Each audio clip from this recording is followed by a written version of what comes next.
Maganda ba? Ito ang gift ko kay mommy. Excited na sabi ni Iris, habang may hawak-hawak na malaking bouquet ng bulaklak. Si Iris ang ikatlo sa quintuplets, na anak ni Claire Inares. Ito naman ang akin. Sabi ni mommy paubos na yung perfume niya, kaya yun ang binili ko. Si Astrid, na siyang ikalawa sa quintuplets, ay ibinalot pa ang perfume na balak niyang ibigay sa ina. Sumunod naman ang iba nilang kakambal na ipinakita din ang regalo nila sa ina. Si Wuren naman, na siyang pinakabunso, binilhan ng mommy nila ng bagong dress, habang si Lila, na siyang ikaapat, ay bumili ng pagkain para sa ina. The eldest among the quintuplets named Piper. Bumili ito ng paboritong inumin ng kanilang ina. Paniguradong matutuwa si mommy nito. Si Lolo kaya, nag-prepare din ng gift para kay mommy? Paniguradong oo. Love na love kaya ni Lolo si mommy. Si mommy ang favorite na babaeng anak ni Lolo.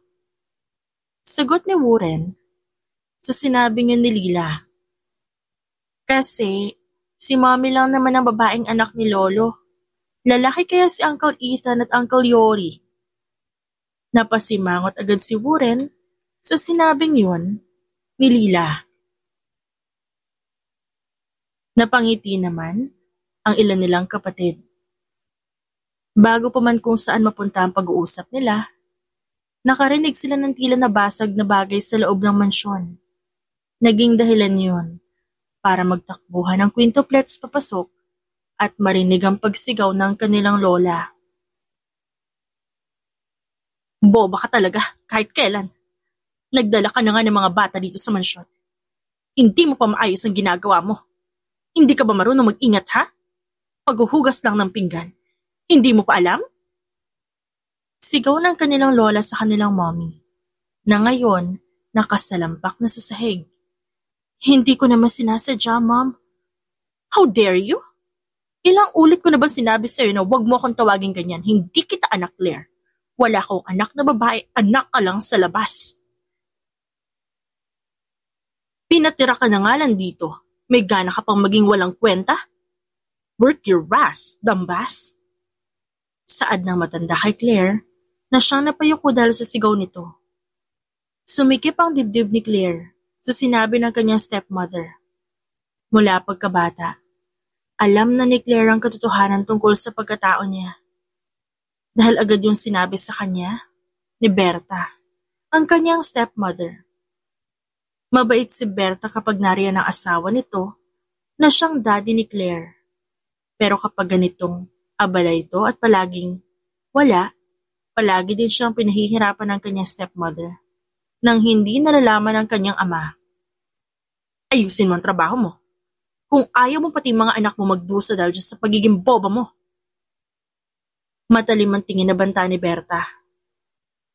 No, huwag mo silang idamay sa galit mo sa akin, Ma'am. Gagawin ko po lahat ng makakaya ko para sa trabahong ito. Hindi lang po ako sanay. Dahil paglalaba lang po ang pinapagawa mo sa akin.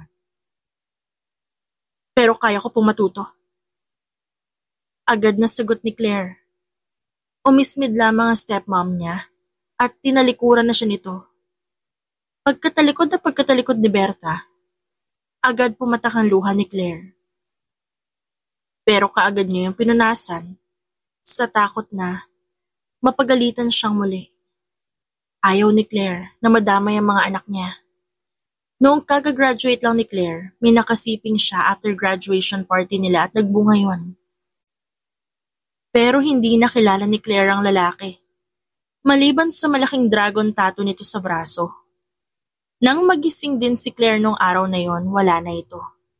Kaya kaagad din siyang umalis. 7 taon na rin ang lumipas simula nang mangyari yon. Ang sama-sama niya. Angil kaagad ni Lila na siyang handa na sanang sumugod. Pero pinigilan agad ni Piper. Hindi inaasahan ng 5 ang nalaman nila.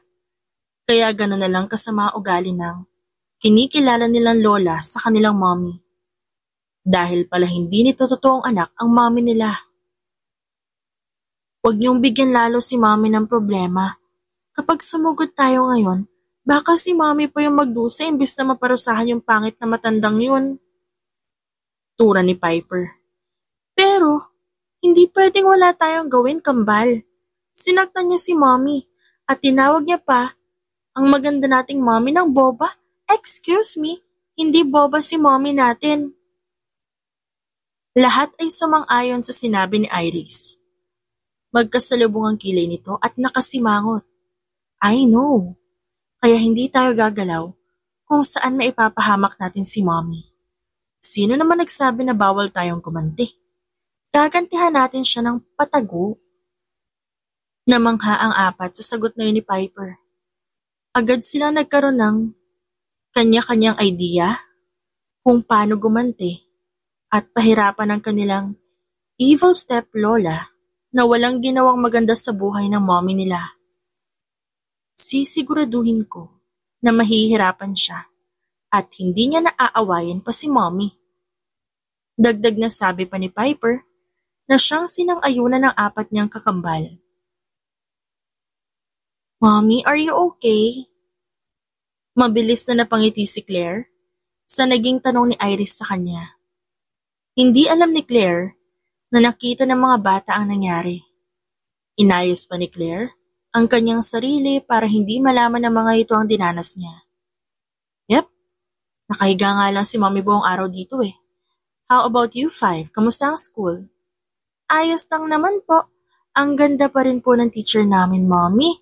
Tapos po nag-start na po kami na mag-read ng English books. Ngiti-ngiti na sagot ni Lila. Nagkatinginan pa ang lima.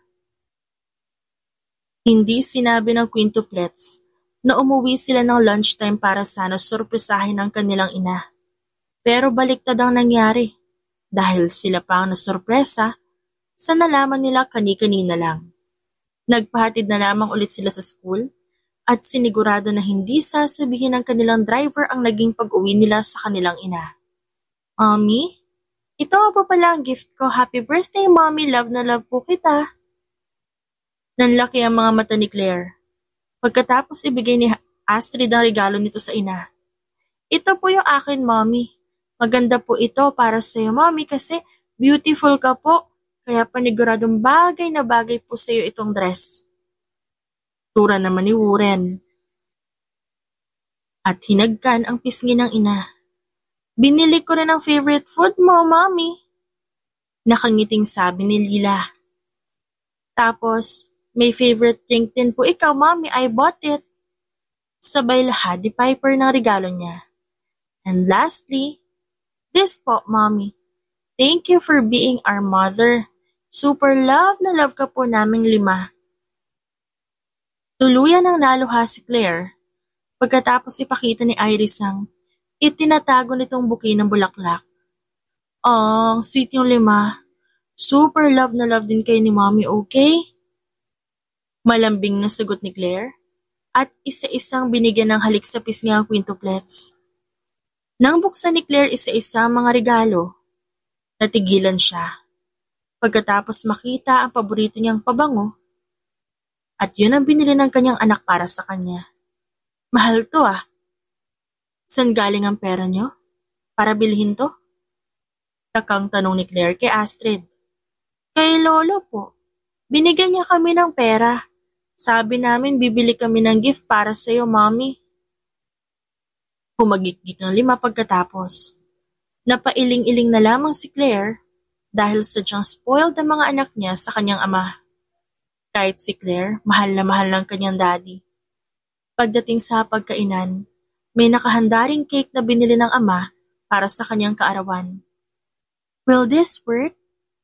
Tanong ni Iris sa kapatid habang bitbit ang isang maliit na kahon na may mga lamang daga. Pinahuli nila yon sa kanilang loyal driver na walang kaalam-alam sa binabalak nila. Oo naman, sabi ni Lolo. Matatakotin ang evil step lola natin sa mga daga. She'll probably cry after seeing this. Tura ni Warren, sabay hagik-gik. Napahagik-gik din ng iba at tahimik na naglakad papunta sa kwarto ng kanilang lolo at evil steplola. Dahan-dahan na binuksan ni Lila ang pinto. Nauna rin itong pumasok, sumunod sa kanya ang iba na palingon-lingon sa paligid ng mga ito. Anong oras pa uuwi si Lolo? Baka mahuli tayo dito bigla. Huwag kang mag-alala, Astrid. Hindi agad sila uuwi kasi narinig ko kanina na i-date daw ng lolo ang evil wife niya. Sagot ni Iris sa tanong ni Astrid. Nako, gustong-gusto ko talagang isumbong ang masamang matandang yun. Wala siyang karapatan na saktan ng mommy natin. Nakasimangot na angil ni Warren. Pero, baka hindi maniwala agad si Lolo sa atin. Tayo pa mabaliktad. Kaya mas mabuting gawin na lang natin to. Gagantihan natin siya kasi pinapahirapan niya si mommy natin. Tura ni Piper na sinang-ayunan ng mga kakambal niya. Hinanap ng 5 ang damitan ni Berta. Nang makita yun, doon nila inilagay ang mga daga. Natatawa pa sila na isara nila yon. Pagkatapos, nagmamadali silang lumabas doon. San kayo galing? Mabilis na napalingon ng 5 kay Claire na biglang sumulpot. Sa room po namin, Mommy. Nag-uusap po kami. Secret lang po syempre para po surprise ulit. Mabilis na sagot ni Lila na siyang naisip agad ang palusot. Hindi kaduda-duda ang sinabi ng quintuplets dahil nasa 2nd palapag din ang kwarto ng mga ito. Naningkit ang mga mata ni Claire sa mga anak niya. Habang nakataas ang kilay hanggang sinapailing-iling siyang natatawa. Kayo natututo na kayo mag-surprise Kay dad nyo naman hinihingi ang pera. Siyempre, Mommy, kasi si Lolo po ang may money sa amin. Wala po kaming money Saka willing naman po si Lolo mag-help po sa amin kaya siyempre tinatanggap po namin. Natawa si Claire sa sinagot ni Piper. Masaya si Claire na sobrang close ng quintuplet sa dad niya. Kahit anak siya sa labas, hindi naman yun pinaramdam sa kanya ng kanyang ama at ng kanyang 2 kapatid na lalaki. Ang tanging nagdudulot lang ng sakit sa puso ni Claire ay ang stepmom niya na hindi matanggap-tanggap ang kanyang pagdating sa buhay nila. Dahil Sabado at walang pasok ang mga bata, walang pinagawa na kahit ano ang stepmom ni Claire sa kanya. Hindi siya nito pinapahirapan kapag naroon ang quintuplets. Kaya sa ganong panahon inaaliw ni Claire ang mga anak. Mommy, masaya ka po ba? Ayaw mo po bang umalis dito sa house ni na Lolo po? Ha? Bakit mo naman natanong yan? Nalilitong tanong pabalik ni Claire kay Iris, na siyang napanguso. Siyempre ayoko umalis dito. Saka mahihirapan lang kayo kapag umalis tayo. Masaya naman tayo dito, hindi ba? Marahang dagdag na sabi ni Claire sa mga anak. Masaya naman po, Mommy. Love na love ko po si Lolo. Kasi po, love ka rin ni Lolo. Pero Mommy, pwede naman po tayong umalis dito. Tama po si Kambal, Mommy. Saka Mommy, ba't naman po kami mahihirapan? Mga bata lang po kami. Kaya po, tatanggapin po namin kahit anong ibigay mo sa amin. Pagsang-ayon ni Warren sa sinabi ni Iris. Mommy, love na love ka namin. Ikaw ang Disney princess namin, Mommy. Kaya dapat lang po naalagaan ka namin ng super. Ayaw po namin na masaktan ka po. Tura ni Astrid. Ano ba kayo? Hindi naman nasasaktan si Mommy. Masaya nga si Mommy. Kasi nandito kayong lahat ng mga babies ko. Sagot ni Claire sa mga anak. At isa-isang binigyan ng halik ang mga ito. Nagtawanan ng quintuplets dahil pagkatapos ng halik, isa-isa niya ring kiniliti ang mga bata at ginantihan din siya ng mga ito. Kaya tawa lang sila ng tawa. Nasa ganoong sitwasyon ng 6 nang biglaang may pumasok sa sala kung nasan sila. Claire. Mabilis na napatayo si Claire nang marinig ang pangalan niya. Pati ang quintuplets, mabilis na tumigil at nang makita ko sino ang dumating, pumaskil sa mga labi nito ang malawak ng ngiti. Uncle Ethan! Uncle Yori! Sigaw ng quintuplets bago sabay-sabay na tumakbo papunta sa kanilang mga tiyuhin, na agad naman silang sinalubong ng yakap. Kayong 5, pinagpapawisan na naman kayo ng sobra. Paano kung magkasakit kayo? Ikaw rin, Claire. Paano kung magkasakit ka? Nag-aalalang tanong ni Ethan, na siyang pinakamatanda sa kanilang 3. Seriously, kuya? Hindi na ako bata, no? Ayos lang na mag-alala ka sa mga anak ko, pero wag mo na akong isali. Natatawang sagot ni Claire. Doon napansin ni Claire na hindi lang si Ethan at Yori ang nandun. May isa pa itong kasama at agad natigilan si Claire sa nakita. Hindi dahil sobrang gwapo nito tignan, kundi dahil sa isang pamilyar na dragon tattoo sa braso nito. Pakiramdam ni Claire na yanig ang buong mundo niya sa kaalamang yun. Oh, this is a friend and a new investor to our company. Nakilala namin siya sa New Zealand. He's Clark. Pakilala ni Ethan sa kasama nila nang mapansin kung saan nakatingin si Claire. Umawang ang labi ni Claire sa gulat at nang magtagpo ang paningin nila ni Clark, doon niya napagtanto na kilala siya ng lalaki dahil sa biglaang pagdilim ng mata nito habang nakatitig sa kanya. Oh wow, ang pogi mo iho at ang laki ng braso mo. Pinisil-pisil pa ni Berta ang braso ni Clark, kaya napatingin doon si Claire. Nakatingin din si Clark kay Claire dahilan para agad na mapaiwas ang babae ng tingin. Nakauwi na ang daddy Claire at si Berta, galing sa pinuntahan ng mga ito. Calm down, Mom. Mas mabuti pa magbihis ka ng damit mo. Pagkatapos, bumaba ka na para makakain na tayo. Tura ni Ethan na siyang itinulak pa ang kanyang ina. Nagkatinginan ng quintuplets nang umalis na si Berta para pumunta sa kwarto nito. Oops, anong gagawin natin? Pabulong na tanong ni Iris sa mga kakambal niya. Just let it be. Saka, siya naman ang may kasalanan kay Mommy. She deserves it. Pabulong na sagot ni Lila. Nang tinawag ni Claire ang quintuplets para paupuin sa kanilang mga upuan, agad na sumunod ang mga ito. Pinaupo na rin si Clark na imbis maupo sa tabi ni Ethan at Yori, mas pinili nitong umupo sa tabi ng mga bata na kaagad na patingin sa kanya. New friend ka po ni Uncle Ethan at Uncle Yori po? Tanong ni Warren na siyang katabi ni Clark. Napatingin si Clark sa mga bata. Hindi na kailangan sabihin kung sino ang ama ng mga ito, dahil naaalala niya lahat ang nangyari noon. Hindi inaasahan ni Clark na sa loob ng 7 taon niyang paghahanap sa babae, matatagpuan niya ito na may mga anak na, at yun ay ang anak nila. Yes, we become friends just recently. Wow! Ang galing mo po sa English. Magaling din po kami ng mga kakambal ko. Tiniteach po kasi kami ni Uncle Yori at Uncle Ethan. Si Mama rin po magaling mag-English. Sunod-sunod na sabi ni Warren pagkatapos ng sagot ni Clark sa kanya.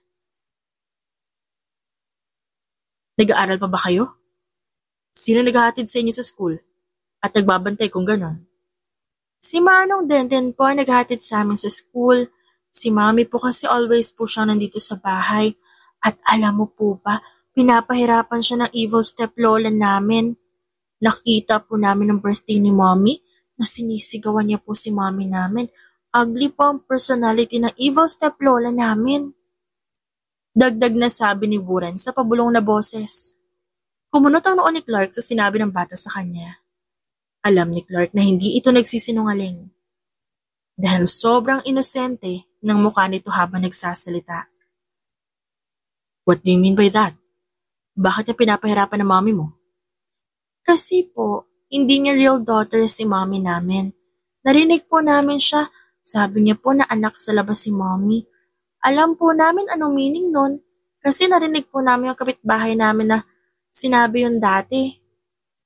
Nakangusong sagot ni Warren, kaya napakurap-kurap ng mata si Clark. Hindi ba po that means po may ibang woman po na nabuntis si Lolo? Napalanok si Clark. Gusto sana magalit ni Clark kay Claire. dahil akala niya na sadyang nagtatago ito. Pero ngayong narinig niya ang sinabi ni Warren, umatras lahat ng galit na meron siya. Gusto sana ni Clark na parusahan si Claire. Pero anong parusa ang ibibigay niya rito gayong nagdusa na ito? Bago pa may masabi si Clark kay Warren, nakarinig sila ng malakas na sigaw. Kasunod nun ay malalakas na yabag ng paa hanggang sa bumungad sa kanila sa baba ang umiiyak na si Berta. Mom, what happened? Ayos ka lang ba? Nag-aalalang tanong ni Yori sa kanilang ina na nanginginig na tinuro ang ikalawang palapag ng bahay. Rats! May taga sa closet ko. Lots of them. Take them down. I don't want to see ugly creatures. Hilipan nito at nagpapapadyak. Calm down, hon. Aakyatin ko yun at aalisin ko, okay? Paglapit ng asawa ni Berta sa kanya. Those ugly creatures ruined my clothes, Castor. My Prada, my Dior. Reklamo nito at naiiyak pa. Hindi na napigilan ni Astrid ang matawa ng palihim dahil sa nasaksihan niya. Hindi niya inaasahan na ganun katakot ang kanilang evil steplola sa mga daga. Apir! Tinakpan ni Astrid ang bibig habang nagsasalita at inilahad ang palad sa katabi niyang si Lila na napangisi at nakipag-apir din. Deserve. Bulong din ni Lila. Napansin ni Berta ang dalawa at kaagad na bigla niyang naisip na ito ang dahilan ng mga nangyayari. Lalo na nang makita niya ang pagngiti ni Lila. Hugh? Kayo ang may gawa nun? Sigaw ni Berta at tinuro ang mga bata. Mom, what are you talking about? The quintuplets are just kids, Mom. Paano naman nila magagawa ang bagay na yun? Even kids like them don't like rats. Agad na depensa ni Ethan sa mga pamangkin niya. I saw them smiling. Silang may gawa nun. Aminin niyo. Sigaw muli ni Berta at ibinaling ang tingin sa mga ito. Marahas na naglakad si Berta patungo sa mga bata. Nakaagad na patayo sa mga kinauupuan nito. Huwag mong idamay ang mga anak ko dito, Ma'am. Wala silang kinalaman sa nangyari. Shut up! At huwag na huwag mo akong tawaging Mom mo. I am not your mother. Pinatira ko na nga kayo dito. Pero wala kayong ginawang tama and now? You dare to revolt? Putol ni Berta kay Claire na siyang agad na itikom ang bibig nito. Berta, don't talk to Claire like that.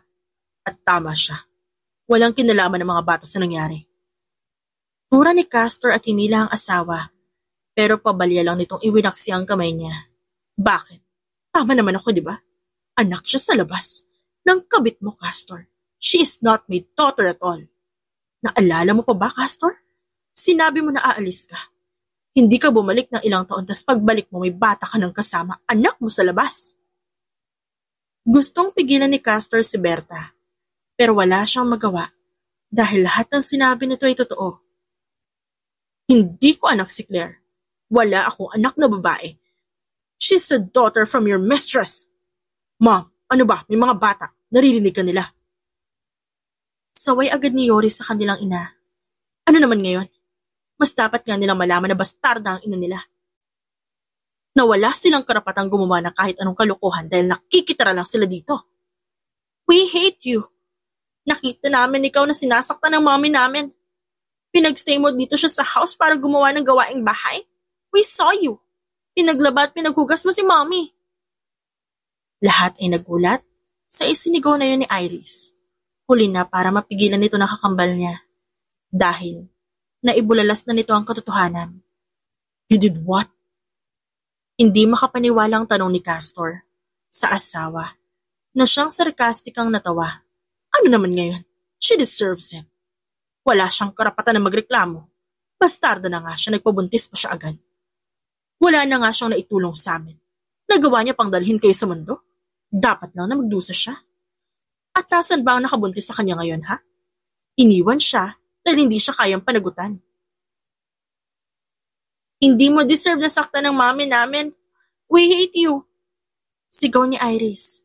Gustong lapitan ni Iris si Berta at paghahampasin. Pero agad tong pinigilan ng mga kakambal niya. Ha! Your hate can't do anything to me, kid. At dahil sa ginawa niyo, Mas lalong wala na kayong karapatang manatili dito. Lumayas kayo. Lumayas kayo sa pamamahay ko. Mom! Berta! Sabay-sabay na sigaw ni Castor at ng dalawa nilang anak na lalaki. Walang pipigil sa akin. Sa akin nakasalalay ang kumpanya niyo. Remember how your company flourished, Castor? Lumagulang yun dahil sa pamilya namin. Dahil sa akin. Sigaw ni Berta. Umisi ito at taas noong tinitigan ng mga ito. Now, kung gusto niyong hindi bumagsak ang kumpanya niyo, huwag niyo akong pigilan. Ngayon din sa araw na ito, aalis sila. Ngayon din. Namutla ang buong mukha ni Claire sa narinig. Nanginig ang mga kamay niya dahil sa nalaman. Nasa ganoong sitwasyon ang lahat nang biglaang pumalakpak si Clark. Doon lang naalala ng mga ito na may bisita pala sila. Kung ganon, pwede ko na ba silang iuwi? Tanong ni Clark na siyang gumulat sa lahat ng naroon. Miski si Claire. Napakurap-kurap sa narinig. Hindi niya inaasahan ang sinabi niyo ni Clark. Sa gitna ng sigawang nasaksihan nito. Anong ibig mo sabihin, iho? You want this woman? Hindi makapaniwalang tanong ni Berta at tinuro pa si Claire. Yes, this woman after all gave birth to my children, Mrs. Henares. Sagot ni Clark at ngumiti pa ng matamis sa mga taong nasa harap niya. What? Ano nangyayari? Ano ibig mo sabihin, Clark? You mean you are the father of the quintuplets? Tanong pa ni Yori. Yes. So kung palalayasin sila at di tatanggapin sa mansyon na ito, iuuwi ko siya sa amin. Sila, kasama mga anak namin. After all, I've been looking for them for 7 years. Oras na para ako naman mag-alaga sa mag-iina ko. Hinanap niya ako? Talaga bang hinanap niya ako?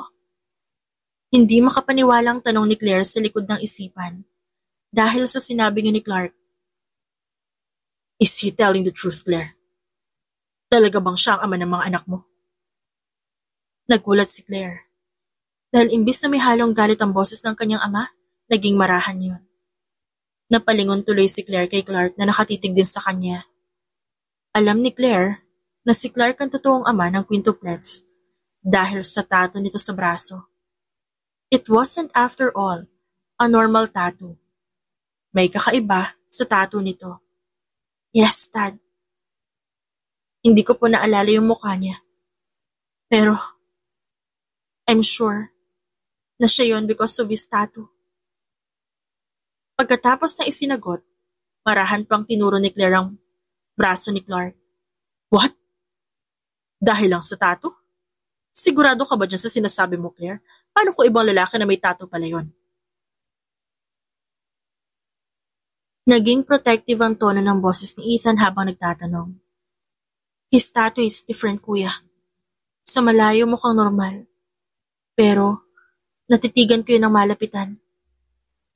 Sa mata ng dragon tattoo niya, may nakasulat doong C at F.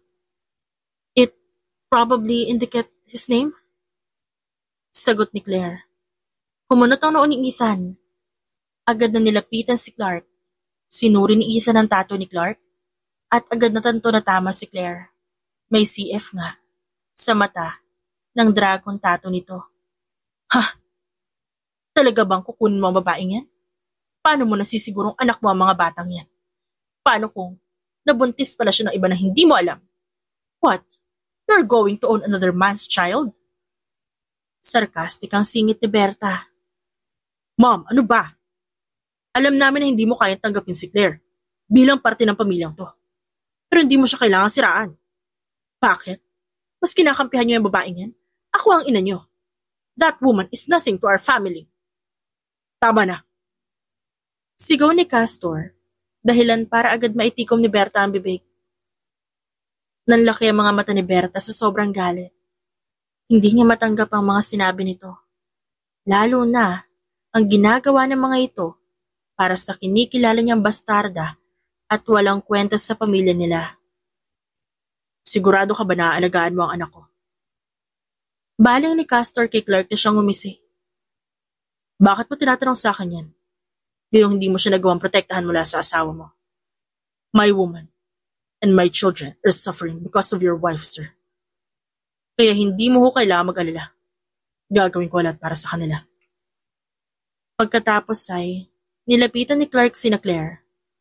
Aalagaan ko sila na maayos. At sisiguraduhin ko hindi na makakalapit pa ang asawa mo sa kanila, sir. Napalunok si Claire nang abutin ni Clark ang mga kamay niya. Kailangan mo siguraduhin na hindi sila masasaktan, Clark. My stepsister is that fragile, but we care for her. Kung alam ko lang na pinapahirapan siya ng mom namin. Sana, noon ka pa namin hinanap para sa kanya. Seryosong sabi ni Ethan.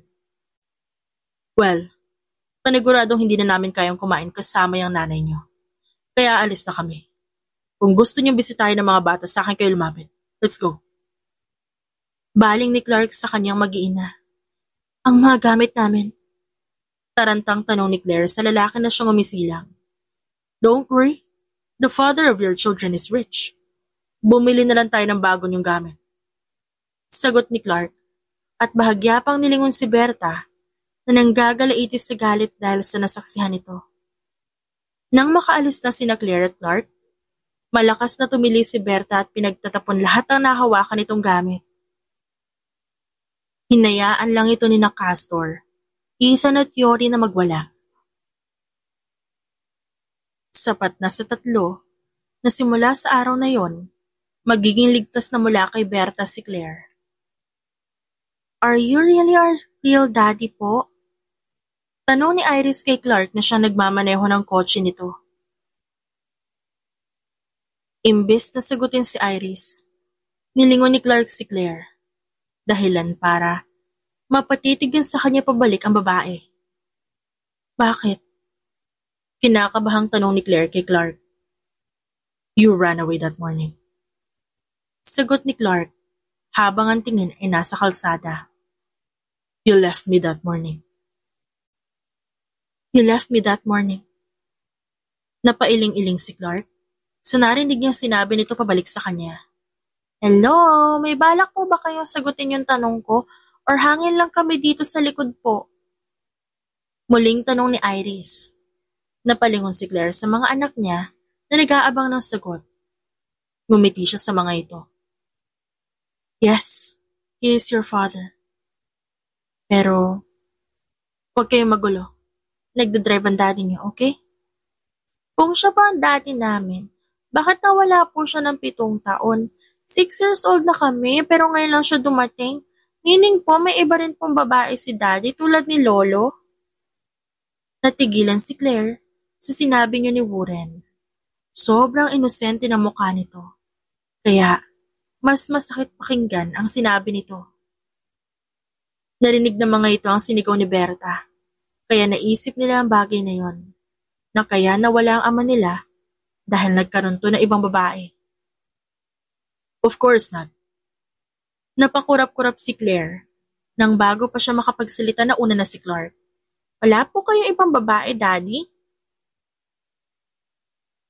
Kitang-kita ni Claire kung paano humigpit ang pagkakahawak ni Clark sa manibela ng kotse.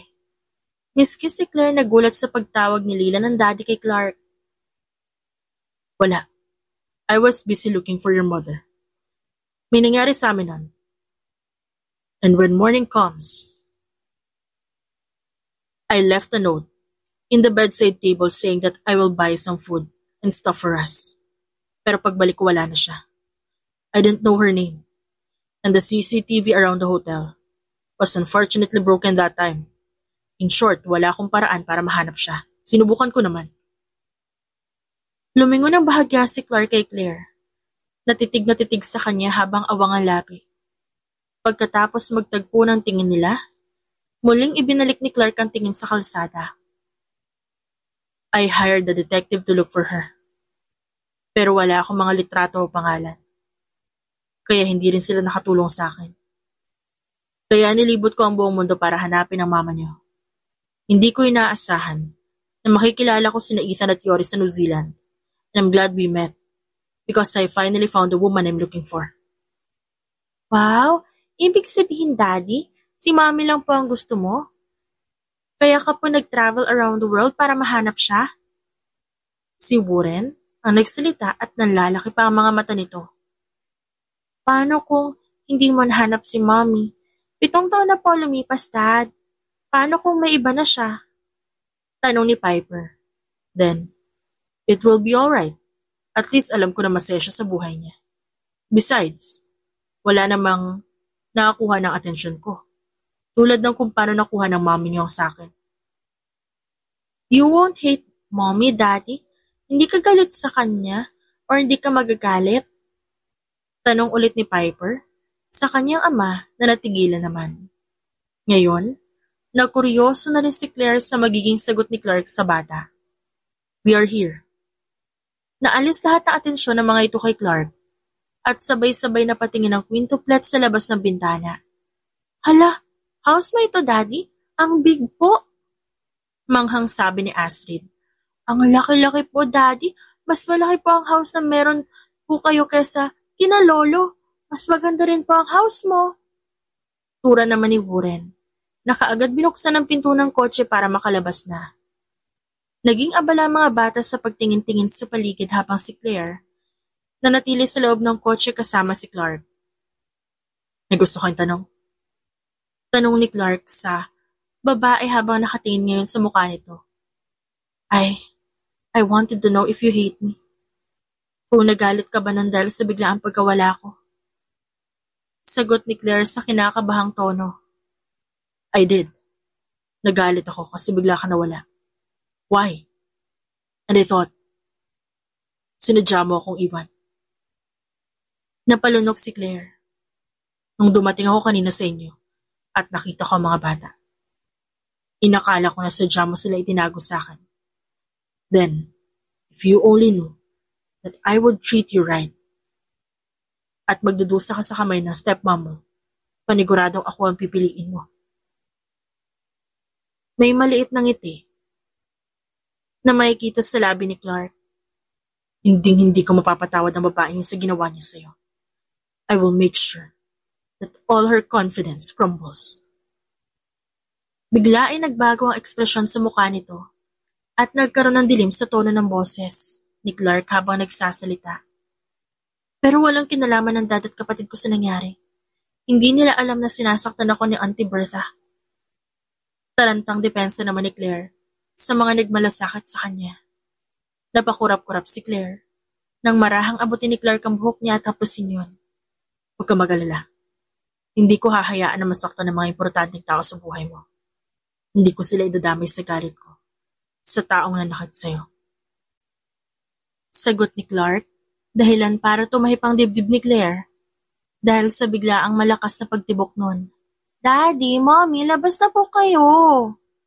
Sabay-sabay na kinatok ng quintuplets ang pinto ng kotse, dahilan para mapapitlag si Claire at nagmamadaling niyang binuksan ang pinto sa gilid niya.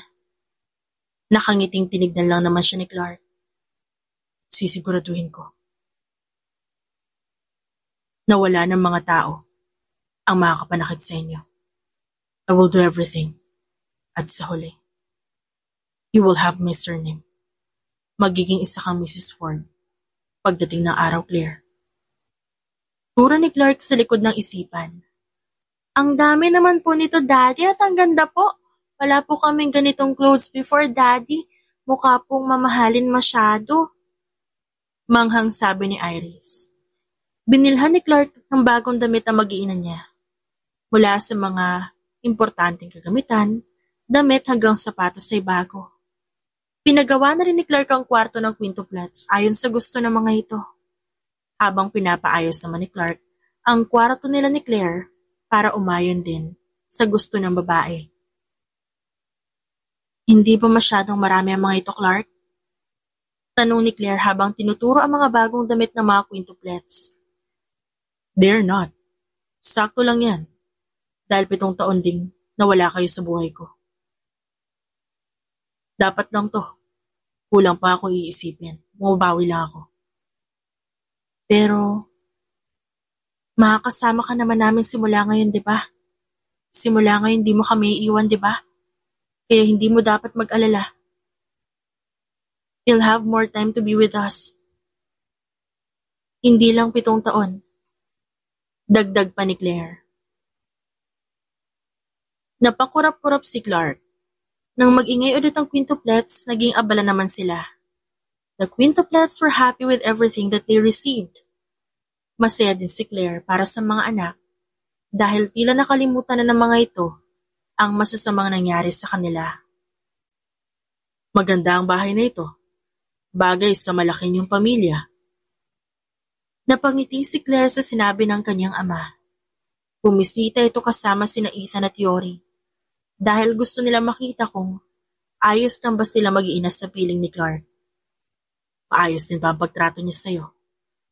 Palagi bang masaya ang mga bata? Ikaw ba masaya ka ba? Marahang tanong ni Castor sa anak. Huwag kang mag-alala, Dad. Ayos lang kami dito. Hindi naman po kami pinababayaan ni Clark.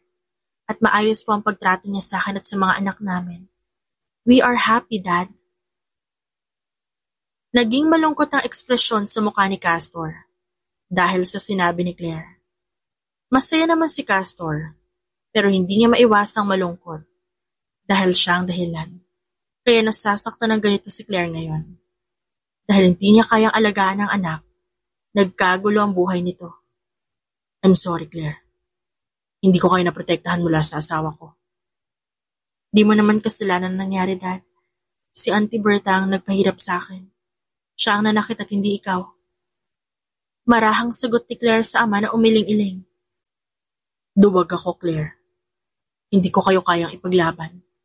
Tulad ng kung paano hindi ko na kayang ipaglaban ang ina mo noon. Hindi na nakaimik pa si Claire dahil sa pagbanggit ng kanyang ama sa namayapan niyang ina.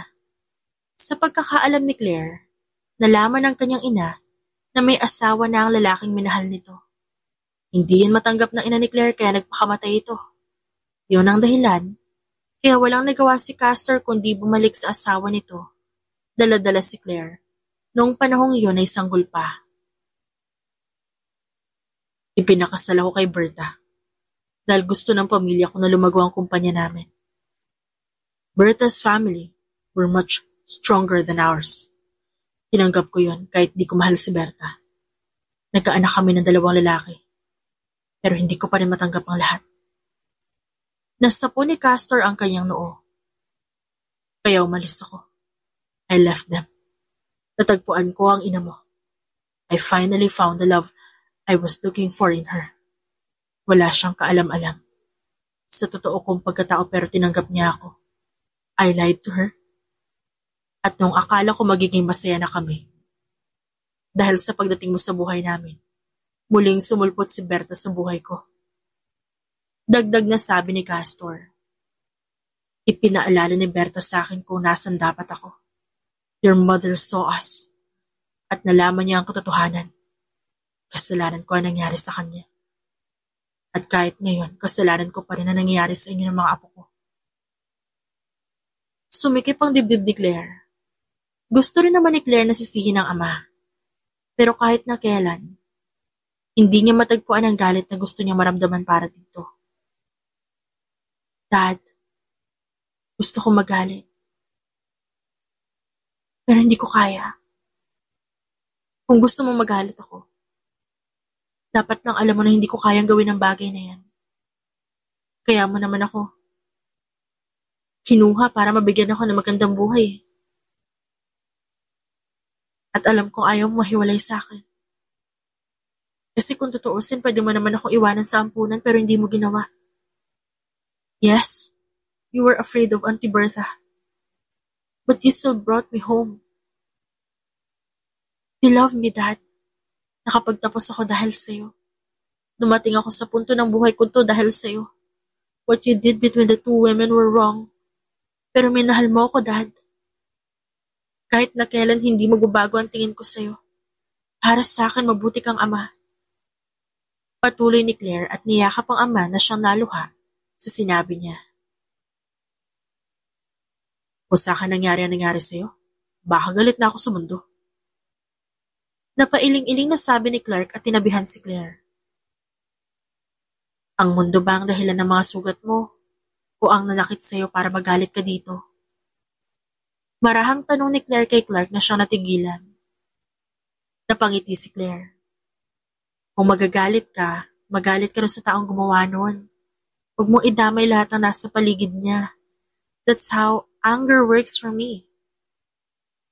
Napailing naman si Clark. Ang bait masyado. Buti na lang di ako mabait. E di kung di niya kaya saktan ng nanakit sa kanya kung gagawa. I'll do the dirty deeds for her. Tura ni Clark sa likod ng isipan. Kapag ba inaya kita magpakasal, papayag ka? Mabilis na napaubos si Claire nang marinig yun. Nanlalaki pa ang mga mata ng babae nang lingunin niya si Clark na hindi man lang nagbago ang ekspresyon sa muka. Sobrang seryoso nito. Are you... Ibibiro ka lang ba? Nauutal na tanong ni Claire kay Clark na kumunot ang noo. Mukha ba akong joker sa paningin mo? Of course not. Seryoso ako. Gusto kong ayain ka ng kasal. Sagot ni Clark kay Claire na halos malaglag ang panga habang nakatingin sa kanya. Ang pretty nito, Mommy. Bagay sa'yo. Tuwang-tuwa na sabi ni Piper habang inilalahad sa ina isang kulay pulang dress. Daddy will definitely like you wearing that, Mommy. Dagdag pa ni Piper. Napakurap-kurap si Claire habang tinitignan ang hawak niyang dress. It looks sexy. Napalunok si Claire at na-imagine na magiging reaksyon ni Clark habang suot-suot niya ang dress na napili ng anak nila para sa kanya. Paniguradong malalaglag ang panga niya kapag sumulpot ako sa harap niya habang suot-suot ko to. Or will he think that I'm seducing him? Pero inaya niya naman ako ng kasal, di ba? Ibig sabihin, mas nauna siyang magkagusto sa akin. Hinanap niya pa nga ako sa loob ng 7 taon naming paghihiwalay. Tura ni Claire sa sarili at napabuntong hininga na lang. Mommy, nag-away po ba kayo ni Daddy? Ha? Bakit mo nasabi yan? Tarantang tanong ni Claire kay Warren na siyang napatitig sa kanya. Kasi po kaninang umaga, hindi ka po nag-greet ng good morning kay Daddy. Hindi mo rin po nililingon si Daddy, Mommy. Nag-greet ka naman po ni Daddy pero ikaw tong ayaw lumingon sa kanya. Galit ka po ba sa Daddy namin, Mommy? Napakamot si Claire sa pisngi niya dahil sa sinabi niya ni Warren. Hindi alam ni Claire na napansin nito ang pag-iwas niya kay Clark. Nahihiya kasi siya ng sobra. Gusto naman ni Claire na pansinin to. Pero baka mapansin nito na nagbablush siya ng sobra. Ang lalaki kasi niyon. Sino ba matinong tao ang bigla na lang mag-aaya ng kasal sa ganong paraan? Kahit sino magugulat sa ginawa nito. Ang normal-normal na usapan namin, tas bigla niya yung isisingit. Maktol ni Claire sa isipan. 3 araw na ang nagdaan simula nang biglang ayain ni Clark si Claire ng kasal. Pero hindi pa rin yun mawala-wala sa isipan ni Claire. Mommy? Muli ay tawag ni Warren sa ina nang hindi ito sumagot. Napakurap-kurap si Claire bago mabilis na umiling-iling bilang sagot sa mga anak niya. Hindi. Ayos lang kami ng dad niyo. Medyo may hindi lang kami pagkakaintindihan pero ayos lang naman kaming dalawa. Hindi kami nag-away. Magkatabi po kayo natulog kagabi? Nahihiya ka po ba kaya po hindi mo pinapansin si Daddy today? Naubos si Claire dahil sa naging tanong ni Lila sa kanya. Muli, naalala ni Claire kung paano siya tila isang bato sa kinahihigaan niya kagabi. Nung hindi pa naayos ang kwarto ni Clark, na siyang master's bedroom, sa guest room pa natutulog ang lalaki, habang si Claire tumabi pa sa quintuplets. Kanya-kanyang kwarto ang 5, kaya kahit saan lang tumatabi si Claire. Pero kahapon lang naayos na ng tuluyan ang kwarto ni Clark, kaya doon na sila natulog. Mas lumala ang awkwardness na nararamdaman ni Claire sa pagtatabi nila sa iisang kama. Mas mabuti pa pumili na kayo ng damit niyo na makauwi na tayo. Pag-iwas ni Claire sa usapan. Pero Mommy, we need to know. Sabay-sabay na sabi ng quintuplets. Narinig ni Claire ang hagikikan mula sa sales lady na siyang nakikinig sa pinag-uusapan nila ng mga anak niya. Nahiya si Claire. Dahil ang butik na yon, isa sa mga pagmamay-ari ni Clark. Ano ba naman to mga batang to? Kapag di sila tumigil, baka bukas sa bukas, laman na ako ng chismis. At baka malaman din ni Clark, pinag-uusapan namin siya. Nahihiyang angil niya sa likod ng isipan. Oh wow, look who's here. Nanigas si Claire sa kaba at dahan-dahang napalingon sa nagsalita. Bumungad kay Claire si Berta. Nakasama pa ang amiga nito.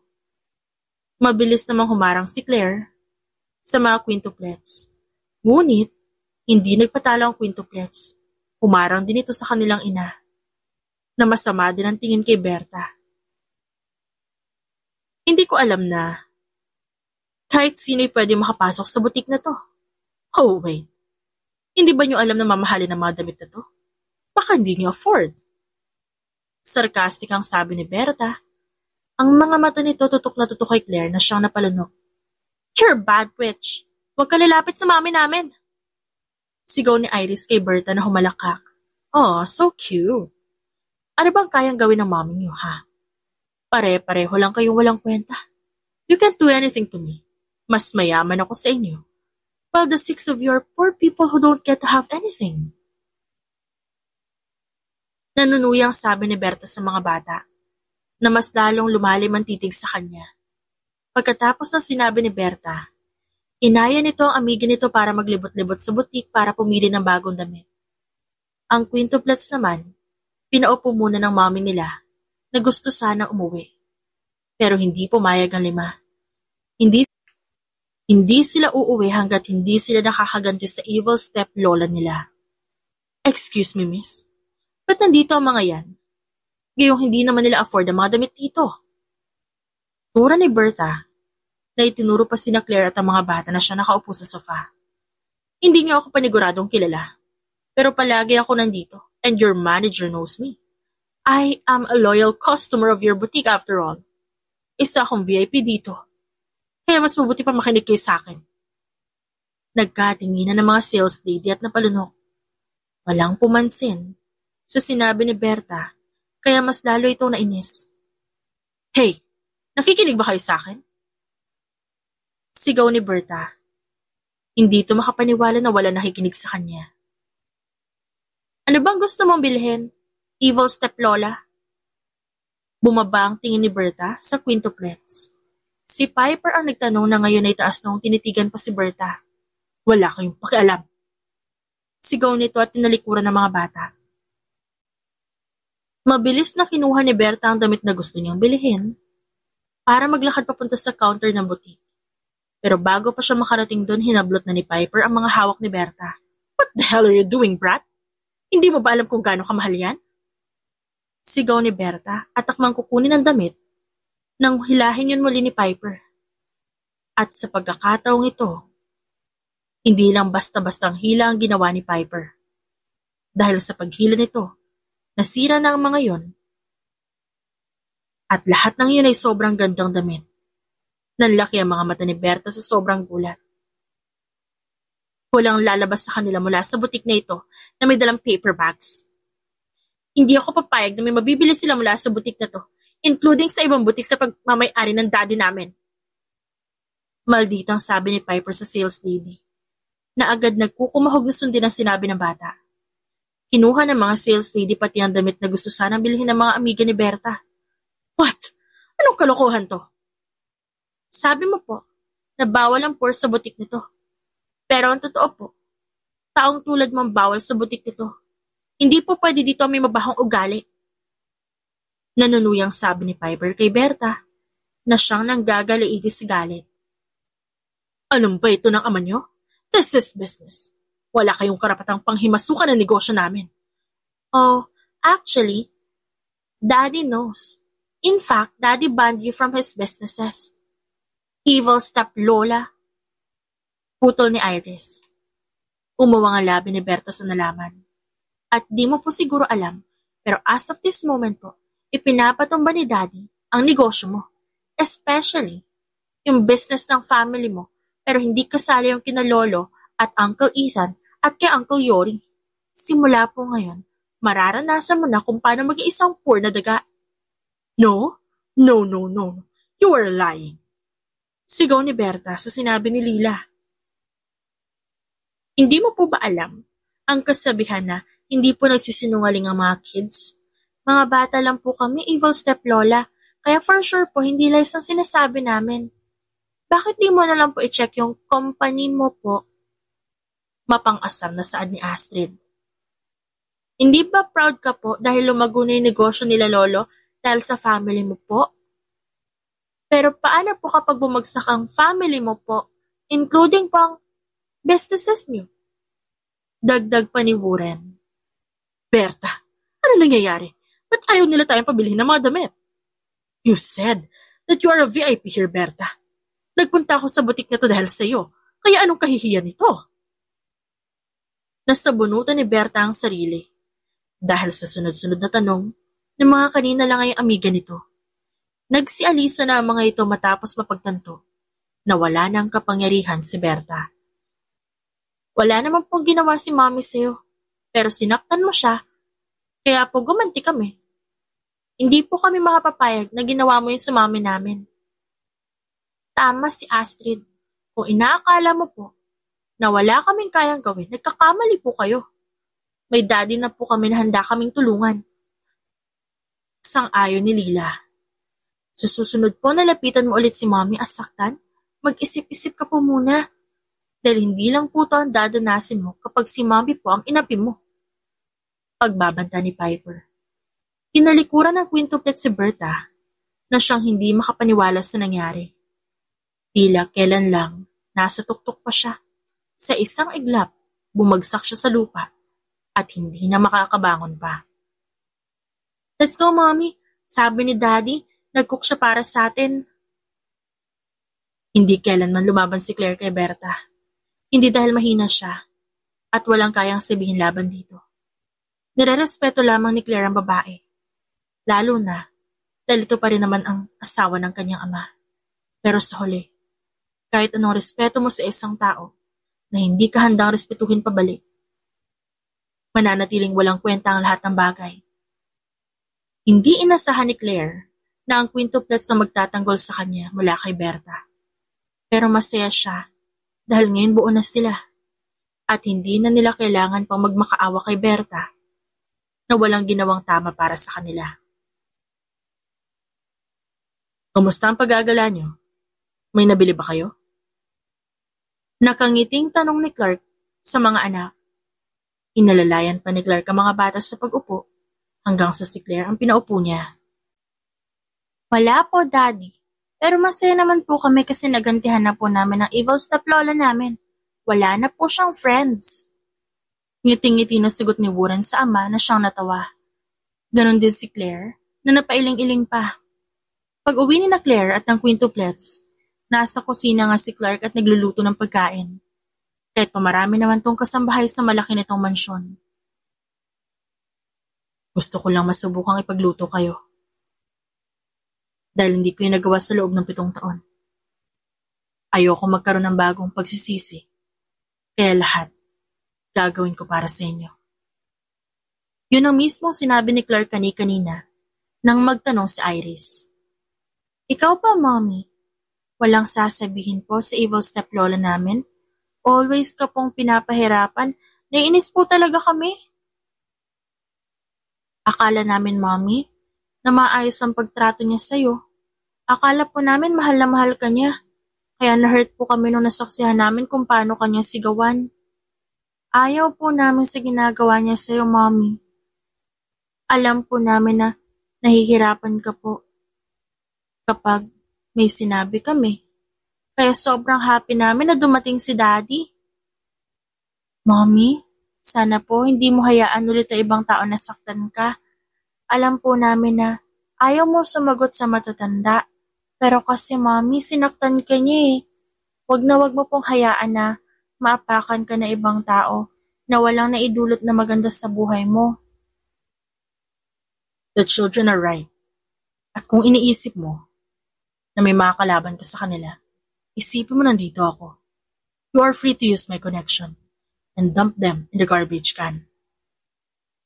Nang ngumiti si Claire kay Claire, muli na namang naramdaman ni Claire ang malakas sa tibok ng kanyang puso. Sobrang saya niya sa mga nangyayari sa buhay niya. Hindi niya kailanman hiniling yun, pero binigay pa rin sa kanya. Huwag ka po mag-alala, Mommy. Kung di mo po kaya, nandito naman po kami. Igaganti ka po namin sa mga mambubuli po sa'yo. Humagikik si Warren pagkatapos ng kanyang sinabi. Pati ang iba niyang kakambal tumawa at nag-apir. Wag na, kaya ko na. Mula ngayon, hindi na ako magpapaapi pa. Lalo na kung alam ko naman na wala akong ginagawang masama sa kanila. Ayos ba? Ayos na ayos, Mommy. Sabay-sabay na sagot ng 5 kay Claire. Sabay thumbs up ng mga ito. 9 years later, huwag mong aapakan yan! Sigaw ni Claire sa asawang si Clark, na agad umatras sa kung saan dapat ito maglalakad. Napatingin si Clark pagkatapos sa ibaba niya, at nakita ang isang maliit na halaman doon. Napakurap-kurap si Clark. Sa yaman na meron sila, ay hindi na kailangan pang mag-abala ni Claire para magtrabaho. Kaya kung ano-ano na lang ang naiisip itong gawin.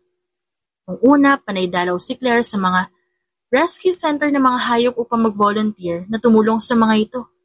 Si Claire minsan nagpapaligo sa mga aso at nagpapakain. Hanggang sa napunta si Claire sa pagtatry ng knitting, kung ano-ano ang ginagawa nito. Mostly mga scarf at sweater na pinapasuot ng babae sa mga anak at asawa niya. At sa haba-haba ng prosesyon, napunta na naman sa paghahalaman si Claire. What are you planning to do this time, wife? Amused na tanong ni Clark sa asawa niya na tila naligo na sa putik. Gusto kong ayusin tong garden natin. Napansin ko kasi na walang masyadong bulaklak kaya plano ko magtanim. Magugustuhan kaya ng mga bata to? Napangiti si Clark sa naging tanong ni Claire sa kanya. Kahit anong gawin mo, magugustuhan ng mga bata. Ano ba may tutulong ko sa'yo? Do you want me to buy some flower seeds? Yes, please. Gusto kong masubukan magtanim ng seedlings. Baka may mahanap ka na rare seeds ng flowers. I particularly like different colors of roses. Kapag pinuno natin ng roses tong garden, magmumukha itong Beauty and the Beast, right?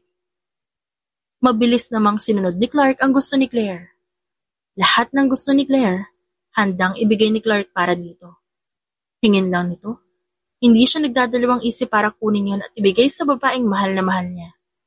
Wow, Mommy. Iba naman ang hilig mo this time, ah. Manghang sabi ni Iris, na siyang pumasok sa mansyon habang may putik sa pisngit leeg. Ganda mo pa rin, Mommy, kahit punong-puno ka ng putik. Natawa si Claire sa hagikik ni Lila. Kauuwi lang ng quintuplets mula sa paaralan. Nasa high school na ang 5 at achiever sa mga ito sa school.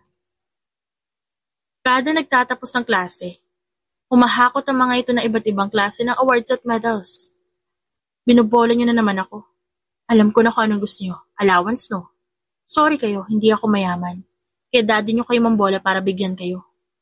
Si Mommy talaga. Alam naman namin na si daddy ang mapera.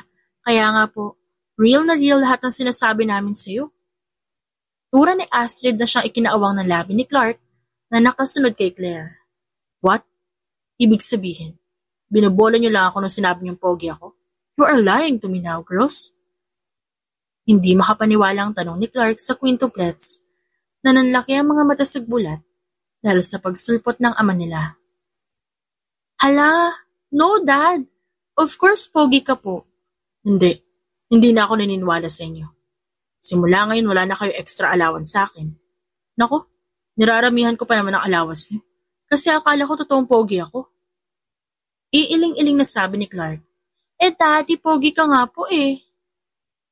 Kahit si Claire, napailing-iling dahil dinumog na ng quintuplets ng ama nila na nagtatawa ng iniiwasan lamang sila. Naging maingay ang buong mansyon habang si Claire naman nasa isang tabi at pinagmamasdan ang mga mahal niya sa buhay. Dad called yesterday. Gusto nilang bumisita. Balita ni Claire kay Clark na siya nakahiga sa hita niya habang nagbabasa ng libro. Mabilis na ibinaba ni Clark ang libro para silipin ang mukha ni Claire. Nila. Sinong kasama niya? Ethan and Yori or... Naging protective agad ang tono ni Clark. 9 years na lumipas, Clark. Napatawad ko na siya. Kaya lang ata nag-quintuplets ang protective pa rin sa akin eh. Because she hurt you. Hindi ko pa rin nakakalimutan lahat ng sinabi mo sa akin nun. Pagkatapos natin maikasal. Dahil ang hindi kanya anak, pinahirapan kanya at sinaktan. Because she was her true love. Nasaktan siya ni Dad at naiintindihan ko yung bagay na yon. I understand that she was in pain. Pero hindi ko naman hinayaan na saktan niya ako hanggang dulo, di ba? I learned to fight back. Marahang sagot ni Claire sa asawa.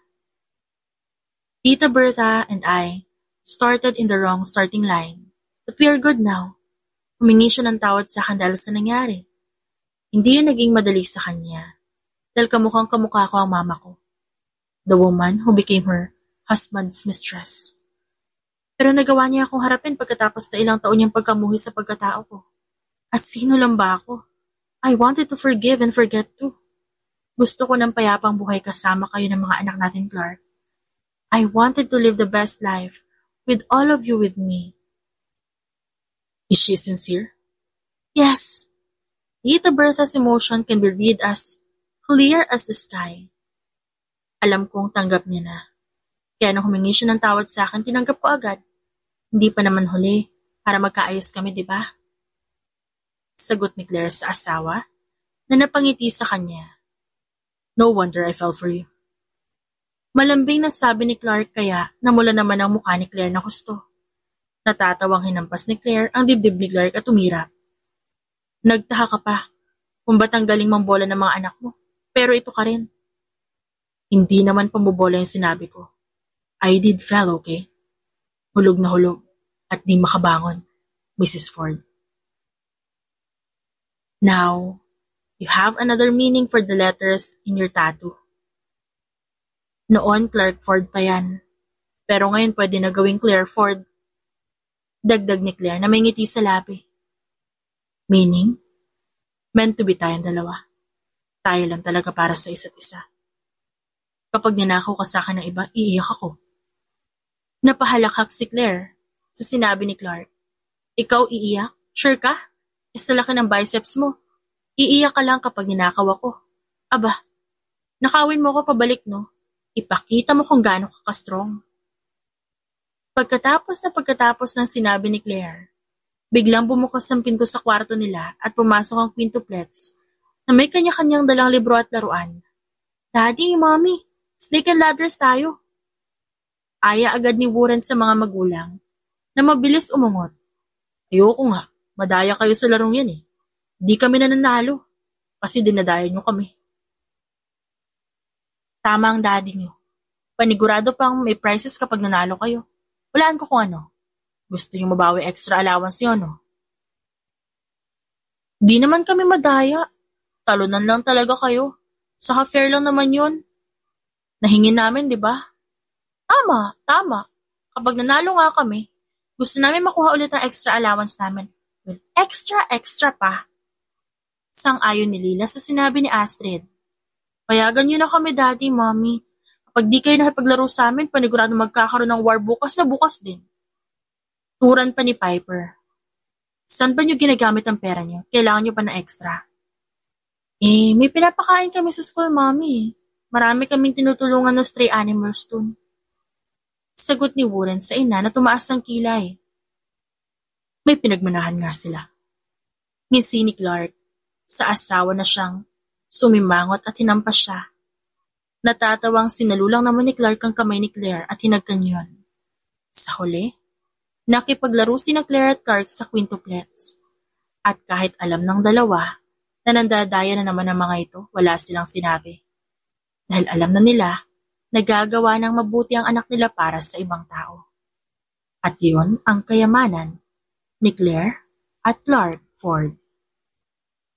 The end. It's shoutout time! Shoutout kina Vicky Panganiban, Rose Agsaulio, Emmy Canarias, Liwayway Bato, Elizabeth Bangibang, Cecil De Luna, Josefina Abatayaw, Rebecca Belen, Hali Baladhay, Edna Espinosa, Miss Annie, Sara Bartonica, Yen Kolyama, Lina Cruz, at Eva Jimenez. Maraming salamat po sa inyong lahat.